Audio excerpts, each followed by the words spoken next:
আজানের সময় আকাশের দিকে তাকিয়ে একটি দোয়া পড়েন, আপনার সব দোয়া কবুল হবে। আল্লাহর কসম করে বলছি, আল্লাহর কসম করে বলছি, পরীক্ষিত আমল এগুলো শেয়ার করে দিবা। তুমি আমল না করেও সওয়াব পাবা তোমার একটা শেয়ারে।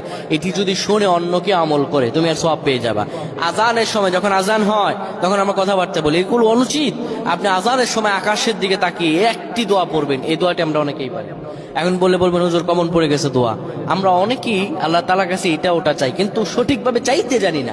সঠিকভাবে কোনো ব্যক্তি যদি চায় আমার আল্লাহ তাকে দয়া করবেন। আল্লাহ বলেন, বান্দা উদউনি আস্তাজিব লাকুম, আমার কাছে চাও আমি আল্লাহ সব দিয়ে দিব। সুবহানাল্লাহ।